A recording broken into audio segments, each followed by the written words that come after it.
Broadcasting from the basement bunker. Welcome to the fourth hour with Greg Belfrage. Let's go to the president's True Social account. He is talking, he's showing here. I want you to see this. These are global companies now that are looking at investment in the United States. And take a look at this, because I think this ought to be front page news every day. And it just has not been.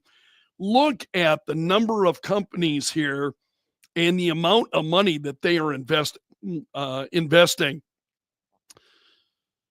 Oracle, SoftBank. This is according to OpenAI.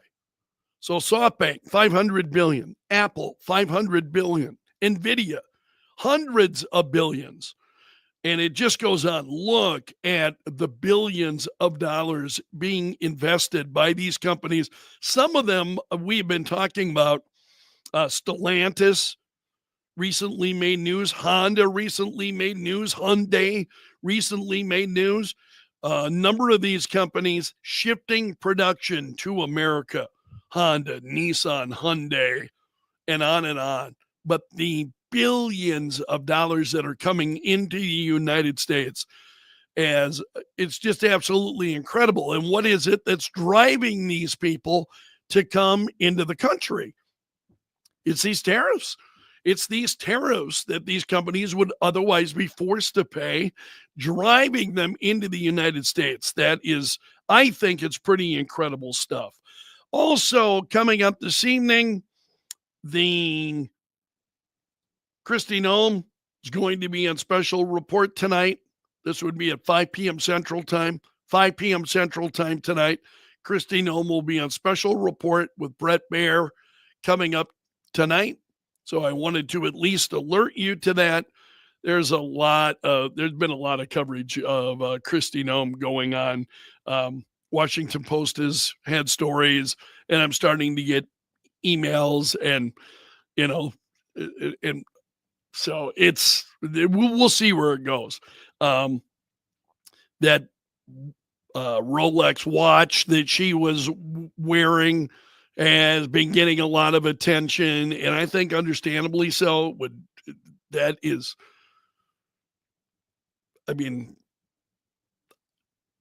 I had thoughts as you're the governor in South Dakota. How did you come across that watch? I think that's on the mind of a number of people also. Okay. This is a column by Miranda Devine, whom I greatly respect.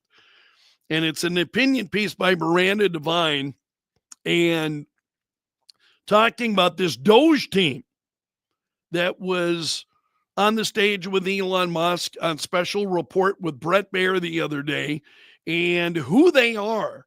And she goes through them. And she said, they look nothing like the image that has taken hold in the public imagination. The story in Wired of a group of teenage nerds with names like Big Balls, running through these systems. Instead, we saw 7 highly accomplished, respectable adults, all but one in a suit and tie. They are friends of Musk, that he has tapped as tech support for the federal government. And she goes through and talks about them. List them by name. This is the billionaire co-founder of Airbnb, close friend of Elon Musk, volunteered at Doge to modernize the retirement process. And he said, I love the challenge, so I jumped on board.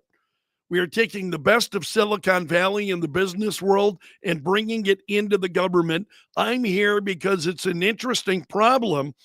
We can use this design and good engineering to solve it and really create a better experience for everybody.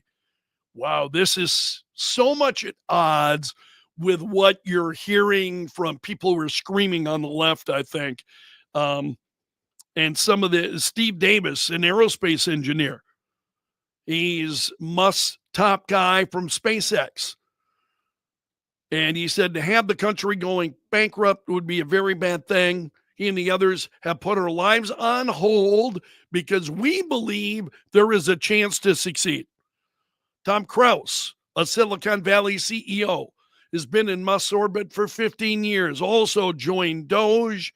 He told Bret Baier it was alarming to find only one bank account that's used to disperse all monies that go out of the federal government. One bank account. There's $500 billion of fraud every year and hundreds of billions in improper payments, and we can't pass an audit. We're serving 580 plus agencies, and up until very recently, effectively, they could say, make the payment, and Treasury just sent it out as fast as possible. No verification. So you get somebody in federal government saying, make that payment, and Treasury just hops to and gets it done. And this just goes on. This is just absolutely incredible. Talked about Social Security Administration, and they're trying to protect Social Security beneficiaries, protect them from fraud, make the experience easier, make the experience faster is one of the things they've talked about. Getting people up and on the system in short order rather than, we've talked about the cave, and literally housed in it. You got Social Security records, or was it, excuse me, I think it was it Medicare records that were being housed in a cave? I mean, it's just absolutely incredible. So Brad Smith talked about all of the different IT systems, and I shared some of this with you last week. He says we want to make these different IT systems talk to each other. They currently don't. There's no conversation between these different systems. One cannot, you got 700 different systems, and one of them cannot talk to another. This is just absolutely crazy. So the more you learn about this kind of stuff, I think the more jaw-dropping it is. But again, I want to refer you to the piece. I'm not going to share it all. It's Miranda Devine at the New York Post. This is the piece. If you want to get a little bit more information, you'll find it at the NewYorkPost.com. While we're talking about the New York Post, let's share another story regarding what's going on currently in the White House press room. The White House planning to take over the press room seating chart, likely to boot the legacy media even further back. I love this. Forgive me. Shame on me, right? Shame on me, brother. So they plan to take over the seating chart for the press room. And this is, let's see what, and this is according to Axios. So these upfront seats, we've already seen them taking action on some of this stuff. So priority seating gives reporters more face time with the White House press secretary, making them more likely to get picked for questions then featured on television. The new briefing room layout will include journalists from TV, print, and digital outlets, including social media influencers, newer organizations like Axios, Notice, and Punchbowl. That's Punchbowl News. So this White House official telling Axios, the goal isn't merely to get favorable coverage, because you won't from Axios. Axios is horribly left-leaning. This is why I appreciate what they're doing. They're saying it's truly an honest look at consumption of the, of all of this coverage. Influencers are important, but it's tough because they aren't equipped to provide consistent coverage. So the ability to cover the White House is part of the metrics. In other words, what is the ability, let's say, who are you going to be giving attention to? Who's going to be in those front seats? Are these folks that, have the ability then to be there and have somebody there and report on a timely basis, so on. So they're looking at all of this stuff. Look at that briefing room. Look how crowded that is. I mean, look at all of these. That room is fairly small. As small as it looks, I'm told it's even smaller still. And you can see they are literally just feet away from Carolyn Levitt here. You got, you know, and you can tell who the reporters are, all with their hands up, but pretty crazy. Anyway, you can find that story also at the New York Post this morning. Also, there was Fox News had an exclusive interview with those rescued astronauts, Suni Williams and Butch Wilmore, and they're sharing their first reactions. And this was on Fox News Channel. I think you may have seen the entire interview there. And so they're talking about their time in space. Wilmore missed most of his daughter's senior year. And he said, you just have to push your own feelings aside and focus on national goals. He said, it's not about me. It's not about my feelings. It's about what this human spaceflight program is about. It's our national goals. I have to wrap my mind around, what does the nation need out of me right now? Listen to this. This guy, have become such a fan of Wilmore's because of what he's saying. He's stuck up there. It's not, he could be full of piss and vinegar. He could be angry. And he misses his family. And I can't imagine what that would be like. You're missing your family. You're missing these events. And, you're hearing from them. And it's heartbreaking. And you want to be there. But you can't. You just can't.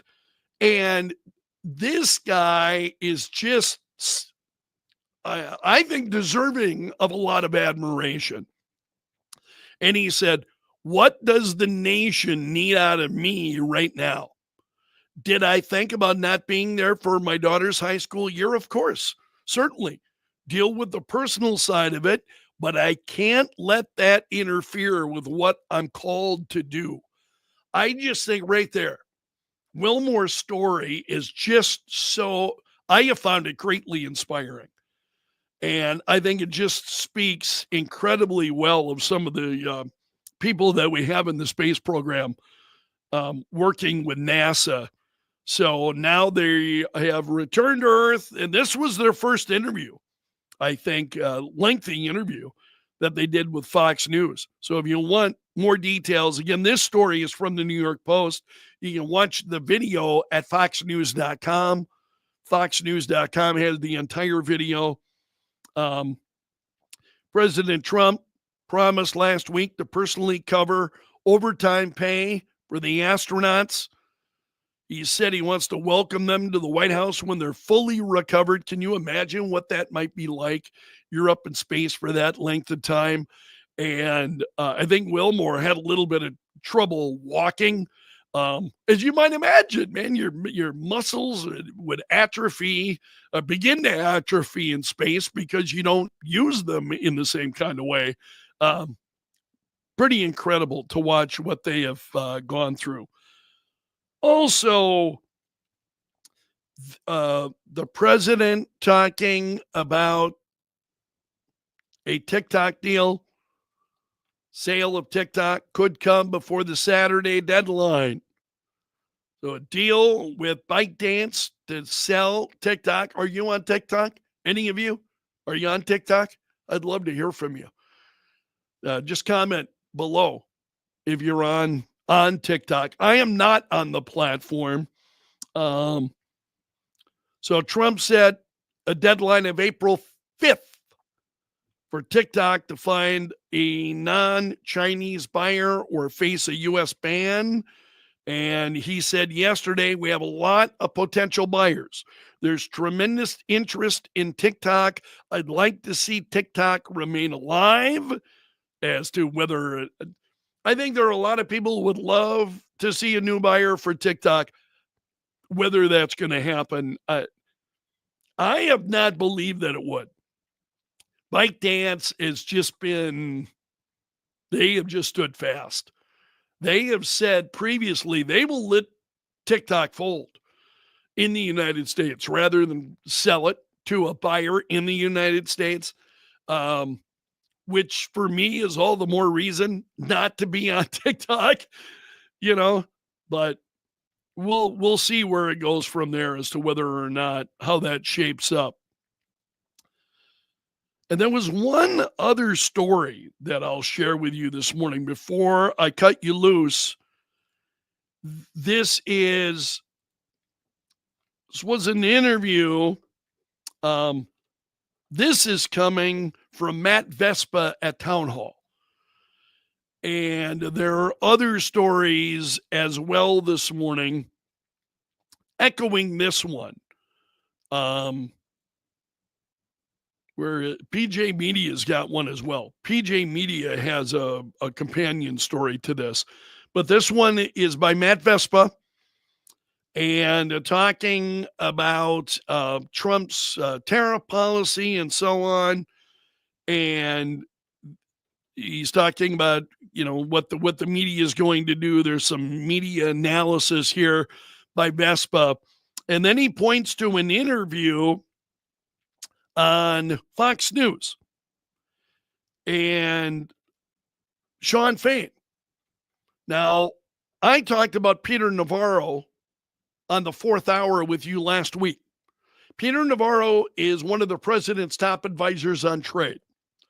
And Navarro says automobile manufacturing plants are at about 60% capacity. He's saying there's a lot of untapped capacity. Jobs could be created fairly easily and so on. Now you got Sean Fain, who's on politically kind of on the other side from Navarro, who was saying that Peter Navarro was spot on. And he said, look, we have a situation right now in Michigan where 2,000 workers were laid off this past year.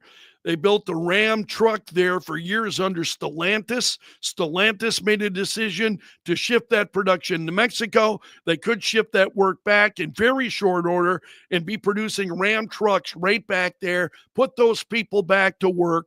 I was just at Volkswagen this past week talking with workers down there trying to get their first contract. The company announced a reduction of a shift. And he's talking about this. People forget this lesson in World War II, the way that he's talking about the arsenal of democracy. They took the excess capacity of all the automotive manufacturing plants, produced tanks and bombs and planes and engines, all of those things.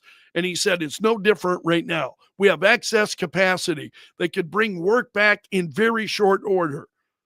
And then Major Garrett asked him about tariffs. What is the relationship between a 20 or 25% tariff and getting this capacity? And he says the companies abuse the process. They're in pursuit of driving a race to the bottom. I mean, the tariffs, he said, there was a major promise when NAFTA happened. The big debate, Ross Perot talked about the giant sucking sound that our manufacturing base was going to disappear. He was spot on, So here you've got Sean Fain talking about Ross Perot and how spot on Ross Perot was when he talked about the giant sucking sound of all of these corporations being pulled out of America.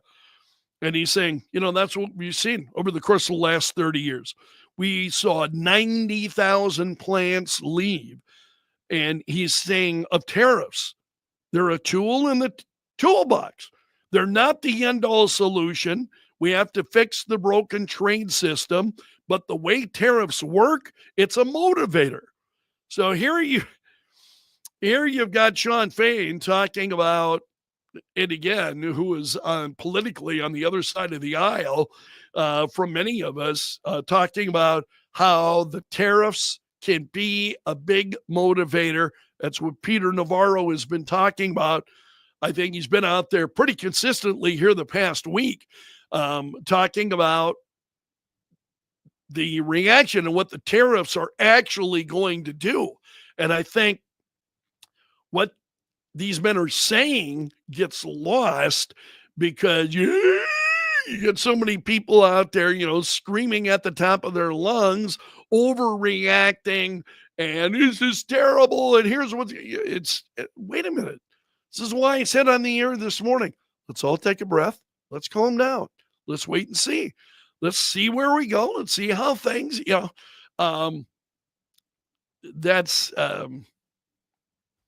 that just doesn't sit well with some people who just want to overreact to. It seems they want to overreact to just about everything. All right, that is a wrap from the bunker this morning. If you made it through the entire video, I want to thank you because you're part of my gallery of champions. Hit that like button before you leave, and I'll owe you even a little more gratitude. Okay, let's leave it there for today. I'm underground, and I'm gone.